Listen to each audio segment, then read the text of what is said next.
ডাইনি, শাকচুন্নি, পেতনি উড়তে উড়তে গিয়ে পেতনি বাঁশের বাড়ির চালে বসে।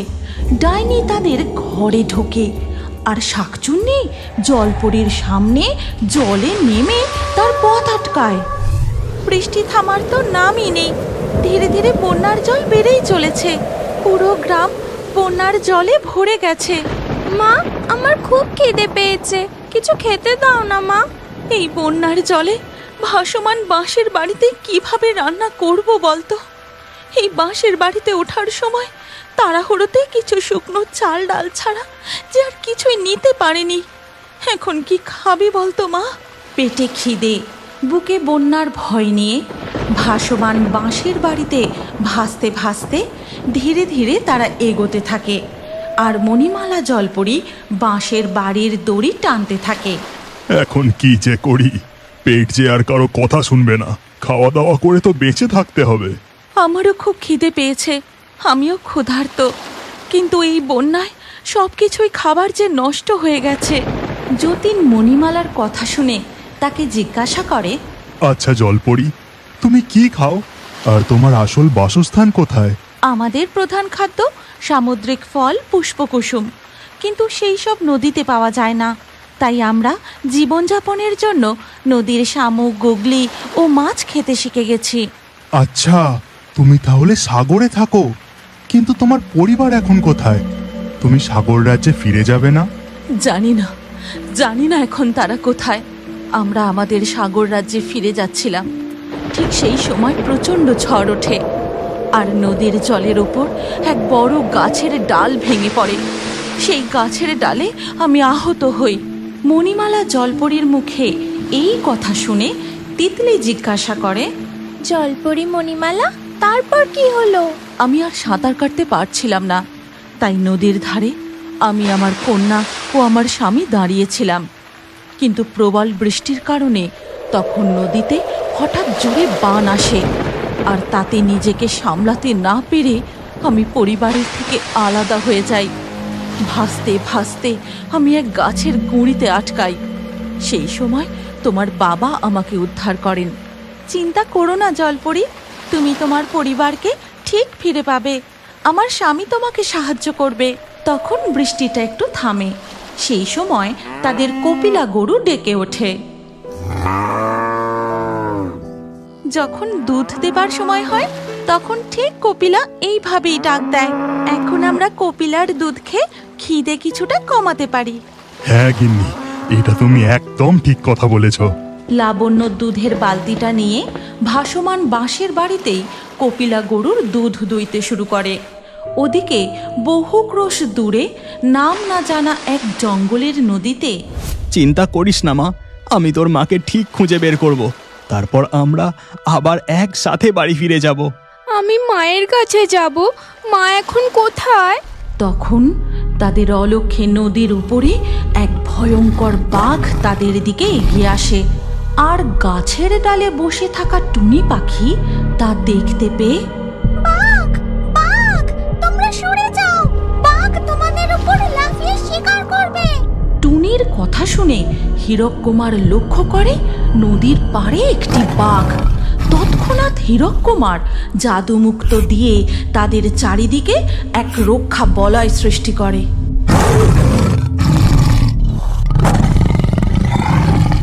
এরপর বাঘ গর্জন করতে করতে সেখান থেকে চলে যায়। ধন্যবাদ টুনি পাখি, তুমি আজ আমাদের প্রাণ রক্ষা করলে। আমি গাছের ডালে বসে তোমাদের সব কথা শুনেছি। তোমার মেয়ের কষ্ট দেখে আমার ভারী কষ্ট হচ্ছে। তোমরা চিন্তা করো না, আমি তোমার সঙ্গিনী মণিমালা জলপরীর খোঁজ এনে দেব। এই কথা বলে টুনি পাখি সেই গাছের ডাল থেকে উড়ে যায়। উড়তে উড়তে সে জঙ্গল পেরিয়ে এক গ্রামে পৌঁছায়, আর সেখানে এক গাছের ডালে বসে। এই মানুষগুলো তো এই গ্রামের মনে হচ্ছে না, যেন মনে হচ্ছে তারা অন্য কোনো গ্রাম থেকে এসে এইখানে আশ্রয় নিয়েছে। কি হয়েছে ব্যাপারটা ঠিক করে বুঝতে হবে। এরপর টুনি পাখি গাছের ডালে বসে তাদের কথা শুনতে থাকে। আমাদের গ্রামের যতীন ভাইয়ের তৈরি ভাসমান বাঁশের বাড়িতে সেই সময় আমাদের টেনে না তুললে জলে হয়তো ডুবেই যেতাম। তুই শুধু যতীনের বাঁশের বাড়ির প্রশংসাই করছিস। যেই অদ্ভুত জীবটি বাঁশের বাড়ি আমাদের কাছে টেনে নিয়ে এলো, সে না থাকলে তো যতীন কিচ্ছু করতে পারতো না। আর ওদিকে তখন ভাসমান বাঁশের বাড়িতে পেটের খিদে একটু হলেও মিটল, কিন্তু আমাকে আরো খাবারের ব্যবস্থা করতে হবে। ঠিক তখনই জলেতে একটি মাছ লাফিয়ে ওঠে, আর তাই দেখে যতীনের মাথায় বুদ্ধি খেলে যায়। সে তার জালটা নিয়ে বন্যার জলে জাল ফেলে। হ্যাঁ, মনে হয় বেশ কটা মাছ পড়েছে। যতীন তার জালটা উপরে তুলতেই দেখে জালে 3টে ইলিশ মাছ আটকেছে। তুমি যে মাছ ধরলে, তা আমি এই বাঁশের বাড়িতে রান্না করব কি করে? চিন্তা করো না গিন্নি, বাঁশের বাড়ি সম্পূর্ণ হতেই সেই দিন আমি সব ব্যবস্থা করে রেখেছিলাম। ঘরে বেশ কিছু শুকনো কাঠ আর লোহার পাত্রে বানানো মাটির উনুন রেখে দিয়েছিলাম। রান্না করার জন্য যতীন তার বউকে লোহার পাত্রে বানানো মাটির উনুন আর কাঠ দেয়। বাহ, তাহলে তো আমরা রান্না করে খেতে পারবো। তা তুমি আমাকে আগে বলনি কেন? এরপর লাবণ্য মাটির উনুনে কড়া বসিয়ে আগুন জেলে রান্নার জন্য সব কিছু প্রস্তুত করে। তোমরা বাপ মেয়ে গিয়ে ঘরে বসো, আমি রান্না করে ঘরে নিয়ে আসছি। ঠিক আছে মা, আমি আর বাবা ঘরের ভিতরে বসছি। বলছি জলপরি মণিমালা, তোমার কোনো অসুবিধা হচ্ছে না তো? বলছি আমার বউ রান্না করছে, রান্না হলে তুমিও আমাদের সাথে ভাত ডাল মাছ ভাজা খেয়ে দেখবে, তোমার বেশ ভালো লাগবে। ঠিক আছে যতীন ভাই, তাই হবে। এখন আমি বাঁশের বাড়িটা ধীরে ধীরে এগিয়ে নিয়ে যাই। বন্যার জলে কারোর যদি সাহায্যের প্রয়োজন হয়। আচ্ছা বেশ, তাই করো। আমরা যাদের বন্যার জল থেকে তুলে রক্ষা করেছিলাম, তাদের পরিবারের কাছে ফিরিয়ে দিতে পেরে আমার খুব ভালো লেগেছে। এখন মনে হয় তারা অন্য উঁচু গ্রামে গিয়ে আশ্রয় নিয়েছে। লাবণ্য মন দিয়ে রান্না করে, আর ওদিকে মণিমালা জলপরি ভাসমান বাঁশের বাড়ি টেনে নিয়ে যেতে থাকে। ভাসতে ভাসতে তারা অন্য এক জায়গায় এসে পড়ে। এই বন্যায় গাছের ডালে বসে বসে বাঙালই পেট ভরাচ্ছে। কি বলে শাকচন্নি, পেটনে? হ্যাঁ, শিকার করার কোনো চিন্তা নেই। বন্যার জলে হাঁস মুরগি ছাগল কত কিছু ভেসে আসছে। এই শাকচন্নি, তুই কি এখানে মাছ ভাজার গন্ধ পাচ্ছিস? আমি কেমন যেন মাছ ভাজা গন্ধ পাচ্ছি। হ্যাঁ, ঠিক কথা বলেছিস তো।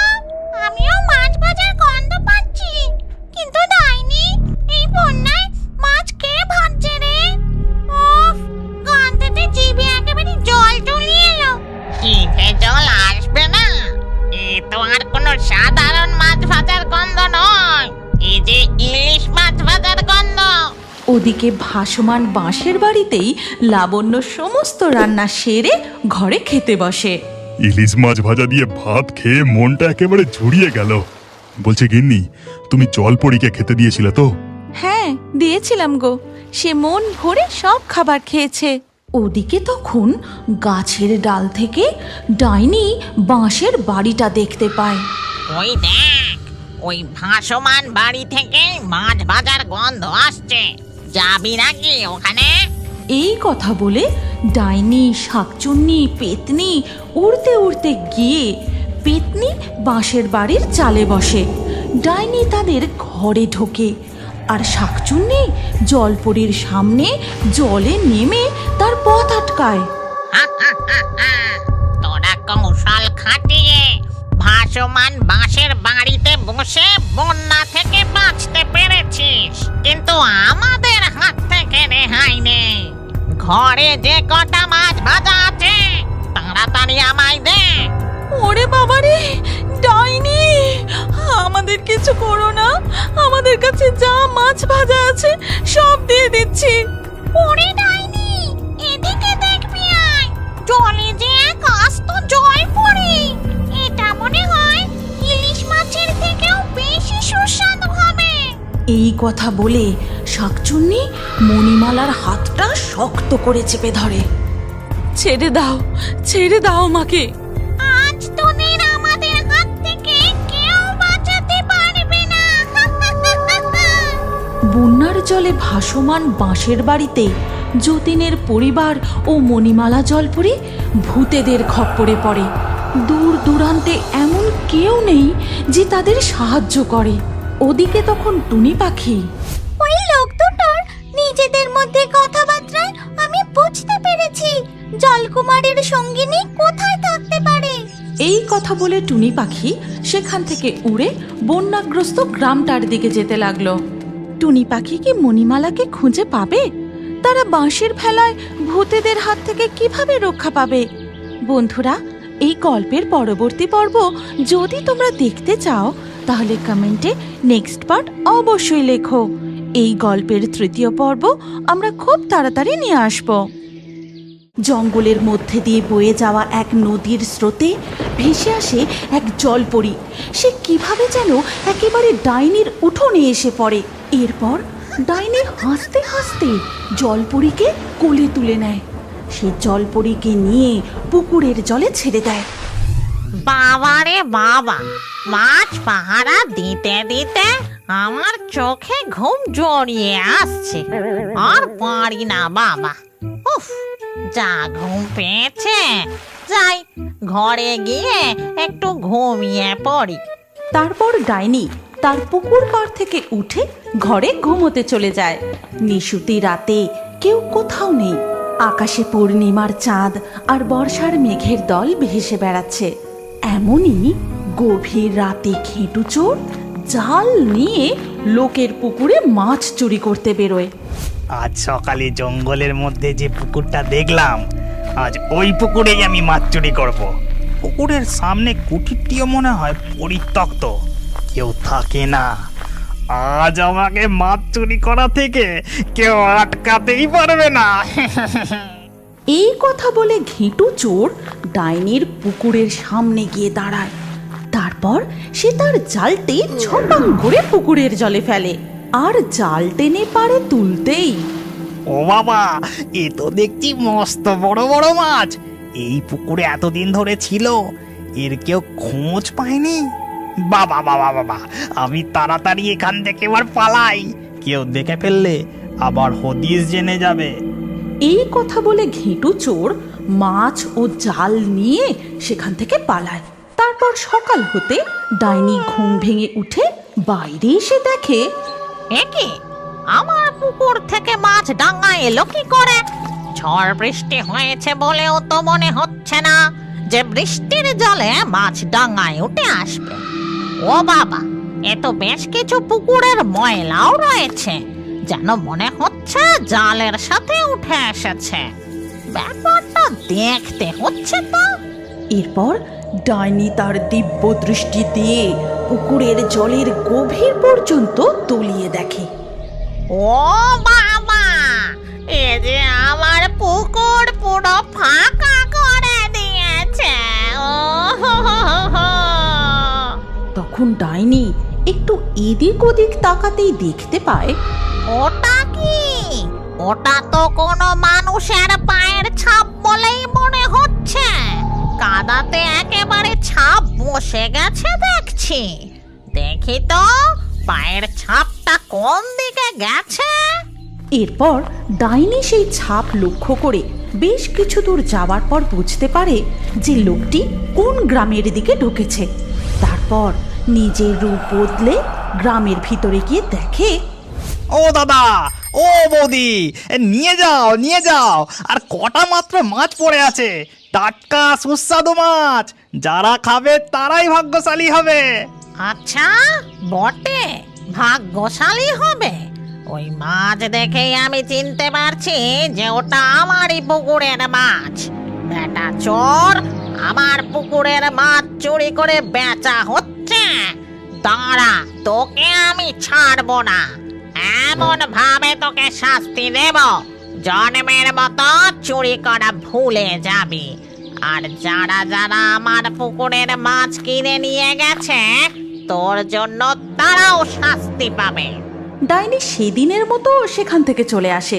কিন্তু পরের দিনই ভিক্ষুকের ছদ্মবেশ ধারণ করে, আমায় কিছু খেতে দেবে মা? একটু মাছ ভাজা হলে বড় ভালো হতো। আর বেশি দিন তো বাঁচবো না, এবার মরেই যাব। মরার আগে এই শেষ ইচ্ছেটুকু যদি পূরণ করতে মা। অমন করে বলবেন না, আপনি বসুন, আমি এক্ষুনি নিয়ে আসছি। খোকন, তুমি এখানেই খেলো, কোথাও যেও না, আমি এক্ষুনি আসছি। এরপর সেই বউটি ভিতরে চলে গেলেই ছদ্মবেশী ডাইনি ছেলেটিকে তুলে জাদু করে মাছ বানিয়ে নিজের ঝোলায় পুরে নেয়। আর এইভাবেই গোটা গ্রাম ঘুরে ঘুরে যত বাচ্চা ছেলে মেয়ে আছে সকলকে চুরি করে মাছ বানিয়ে ঝোলায় পুরে নিতে থাকে। এবার বুঝবি তোরা কেমন লাগে আমার পুকুরের চুরি করা মাছ কিনে খাওয়া। এরপর ডাইনি আবার জঙ্গলে ফিরে এসে তার পুকুরের সামনে দাঁড়িয়ে নিজের আসল রূপ ধারণ করে। তারপর ঝোলা থেকে মাছরূপী বাচ্চা ছেলে মেয়েগুলোকে জলে ছেড়ে দিতে দিতে বলে, যা থাকিয়ে ওই পুকুরে, এখন তো তোরা সব চুনোপুটি, তাই রক্ষা পেয়ে গেলি। যখন বড় বড় মাছ হয়ে যাবি তখন রোজ একটা করে ধরবো, কাটবো, ভাজবো আর খাবো। আমাদের ছেড়ে দাও, আমরা তোমার কি ক্ষতি করেছি? কেন আমাদের মাছ বানিয়ে দিলে? আমাদের বাড়ি যেতে দাও, আমি মায়ের কাছে যাব, বাবার কাছে যাব। বাবার কাছে যাব, মায়ের কাছে যাব? আমার পুকুরের চুরি করা মাছ খাওয়ার সময় মনে ছিল না? এবার তোরাই মাছ হয়ে আমার পুকুরে বড় হবি, আর বড় হলে আমি তোদের খাবো। কে তোমার পুকুরে মাছ চুরি করেছে? আমরা তো করিনি, তাহলে আমাদের কেন মাছ বানিয়ে দিলে? ডাইনি আর কোনো কথা না বলে সেখান থেকে তার কুটিরের দিকে চলে যায়। আর মাছরূপী ছোট্ট বাচ্চাগুলি পুকুরের জলে কান্নাকাটি করতে থাকে। ওদিকে তখন, ওগো ওগো, কে কোথায় আছো গো? আমার খোকাকে খুঁজে দাও, খুঁজে দাও আমার খোকাকে, আমি যে ওকে কোথাও খুঁজে পাচ্ছি না। আমিও যে আমার মেয়েকে কোথাও খুঁজে পাচ্ছি না, কোথায় গেল আমার মেয়ে? গোটা গ্রামে কোনো বাচ্চাই নেই, সকলের বাচ্চা কি করে একসাথে অদৃশ্য হয়ে গেল? এবার কি হবে গো? আমাদের গ্রামে এ কোন অভিশাপ নেমে এলো? এইভাবে গোটা গ্রামে কান্নার রোল উঠেছে। সকলেই চিন্তিত, ভীত, তারা কি করবে কিছুই বুঝে উঠতে পারছে না। দেখতে দেখতে আকাশটা কালো মেঘে ঢেকে যায়, ঝমঝমিয়ে বৃষ্টি শুরু হয়। দেখো, আমার মনে হয় নিশ্চয়ই আমাদের দ্বারা কোনো বড় কিছু অন্যায় হয়েছে, যার জন্য সৃষ্টিকর্তা রুষ্ট হয়েছেন। তুমি একদম ঠিক কথা বলেছো কাকা, আমাদের উপরে এই কোন অভিশাপের ছায়া পড়লো কে জানে। এত রাতে এমন ঝড় বাদলের মধ্যে আমাদের ঠিক কি করা উচিত বুঝতে পারছি না। চলো আমরা সবাই মিলে সৃষ্টিকর্তার কাছে প্রার্থনা জানাই, যেন তিনি আমাদের ভুল ক্ষমা করেন এবং আমাদের গ্রামের বাচ্চাদের ফিরিয়ে দেন। হ্যাঁ হ্যাঁ, আপনি একদম ঠিক কথা বলেছেন। চলো সবাই আমরা সৃষ্টিকর্তার কাছে প্রার্থনা জানাই। এদিকে ঝড় বৃষ্টির বেগ ক্রমশই বেড়েই চলেছে, যেন গোটা পৃথিবী ওলট পালট হয়ে যাবে। জঙ্গলের গাছপালাগুলো তুলতে থাকে, পুকুরের জল, নদীর জল আছাড় খেয়ে পাড়ে এসে পড়ে। এই অবস্থায় জঙ্গলের মধ্যে দিয়ে বয়ে যাওয়া এক নদীর স্রোতে ভেসে আসে এক জলপরী। সে কিভাবে যেন একেবারে ডাইনির উঠোনে এসে পড়ে। ওদিকে তখন ডাইনি, বাপরে বাপ, এ কি ঝড় বৃষ্টি শুরু হলো রে বাবা! যা দেখছি তাতে মনে হচ্ছে পুকুরের জল উপচে গিয়ে সব কটা মাছ ভেসে পালিয়ে যাবে। যাই, আজ সারা রাত পুকুর পাড়েই বসে পাহারা দেব। এই কথা বলে ডাইনি ঘর থেকে বাইরে আসতেই দেখে, ও বাবা, এ কি গো? এ যে দেখছি এক জলপরী আমার উঠোনে এলো কি করে? আমিও বুঝতে পারছি না গো, নদীতে ভেসে বেড়াচ্ছিলাম, হঠাৎ একটা দমকা হাওয়ায় নদীতে ঢেউ ওঠে। তারপরে আমি দেখি একেবারে এখানে এসে পড়েছি। বাহ বাহ বাহ, এ তো দারুণ ব্যাপার। অজি দেখছে ডাইনির ভাগ্যে শিখেছি রেছে। এর অর্ধেকটা মানুষের মতো, আবার অর্ধেকটা মাছের মতো।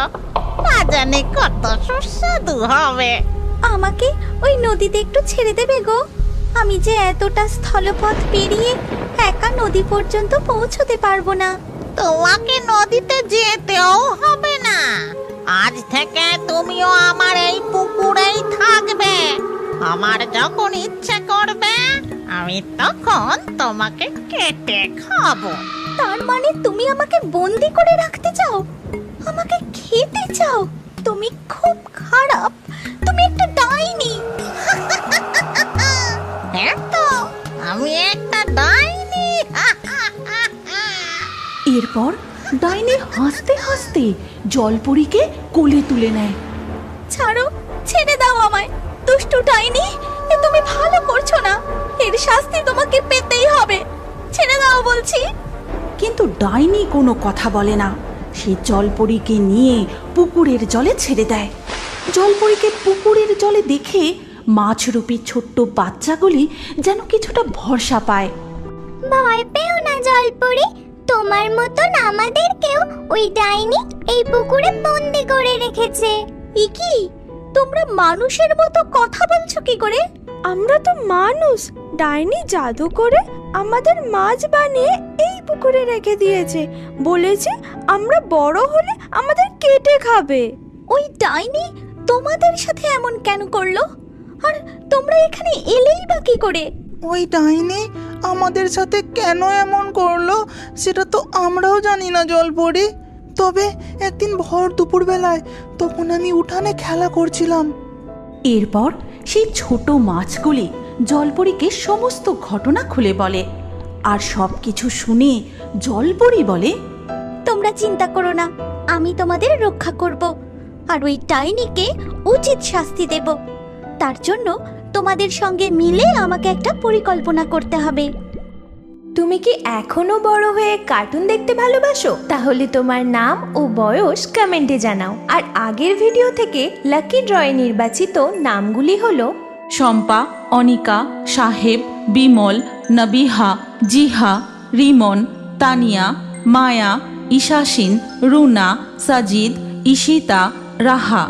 যে সকল দর্শক আমাদের চ্যানেল সাবস্ক্রাইব করে তারপরে কমেন্টে নাম লিখেছেন, আমাদের পরবর্তী ভিডিওতে তাদেরই নাম বাছাই করা হবে। তাই রিও বার্ডস ইউটিউব চ্যানেল অবশ্যই সাবস্ক্রাইব করবেন এবং স্ক্রিনের উপরে আসা আমাদের পরবর্তী গল্পটিও দেখুন, তাতেও আপনার নাম থাকতে পারে। না থাকলে আবারও আপনার নাম পরবর্তী ভিডিওতে লিখে দিন। কি ভাবছেন? তাড়াতাড়ি ক্লিক করে দেখুন।